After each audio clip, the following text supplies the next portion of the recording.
నుంచి బామర్దుల మధ్యలో పంచాయతీ ఉందని అనేక మాటలు మేము చెప్పినాం. ఇప్పుడు వాళ్ళ పంచాయతీతోని ఒకరిపై ఒకరు పై చేసుకోవడానికి కోసం ప్రభుత్వం బద్దం చేసే కార్యక్రమం చేస్తున్నారు. ఇది ప్రజలు గమనించాలని చెప్పినాం. కేటీఆర్ ఓవైపు ఒకసారి అంటే నేను అంత మంచోడేం కాదంటాడు. మేము కూడా అదే అన్నాం కదా, ఆయన అంత మంచోడు కాదని చెప్పి మొదటి చెప్పిన ప్రజలు గమనించారు, ఆయన పక్కన పెట్టారు. హరీష్ రావు కూడా వాళ్ళ మధ్యలో పంచాయతీ, అది బామర్దుల మధ్యలో పంచాయతీ ఏదైతే ఉందో అది కేసీఆర్ గారు గమనించారు కాబట్టి వారు బయటకు వస్తలేరు. వారిని పక్కన పెట్టాలి, రోజు పతాక శీర్షాలు కనిపించాలని చెప్పండి కేటీఆర్ వైపు అనుకుంటుండు, హరీష్ రావు వైపు అనుకుంటుండు. అంటే వాళ్ళు రాజకీయ పరంగా ఆ సీటు కోసం పోరాటం చేస్తున్నారు. అది వాళ్ళ అంతర్గత యుద్ధం.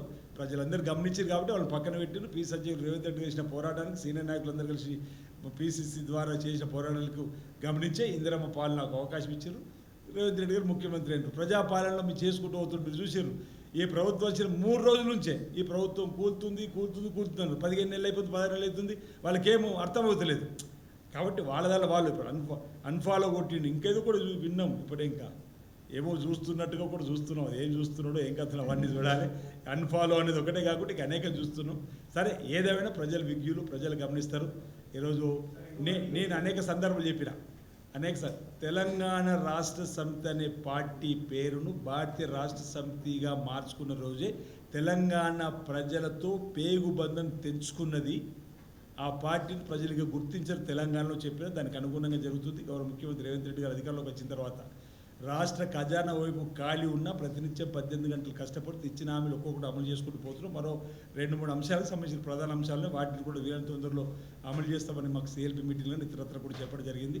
ప్రజలు కూడా భరోసా ఇస్తూ ముందుకు పోతూ ఉన్నాం. ఈరోజు ఆ బామర్దుల పంచాయతీతో మాకు సంబంధం లేదు. ప్రజలు వాళ్ళని గమనించమని కోరుతున్నాం. మరోసారి అంటే మళ్ళీ వచ్చే ఎన్నికల్లో కూడా ప్రజలు ఇందిరమ్మ పాలనకు మొగ్గు చూపుతారని భావిస్తున్నాం. కాంగ్రెస్ పార్టీ తిరిగి అధికారులకు వస్తున్న భావన ఈ సందర్భంగా వ్యక్తం చేస్తూ ఉన్నాం. తిరిగి రేవంత్ రెడ్డి గారు మళ్ళీ ముఖ్యమంత్రి అవుతారని చెప్పిన భావన కూడా ఇదివరకు అనేక మార్లు చెప్పినాం. ఇప్పుడు కూడా చెప్తున్నాం. ప్రజలు ఆ బామర్దుల పంచాయతీ అన్ఫాలో ఎందుకు అయినరు, ఫాలో ఎందుకు అవుతున్నారు అనేది ప్రజలు తెలుసుకుంటారు. ప్రజలు వాళ్ళకి తగిన సమయంలో తగిన రీతిలో సమాధానం ఇస్తారని చెప్పి భావిస్తున్నాం.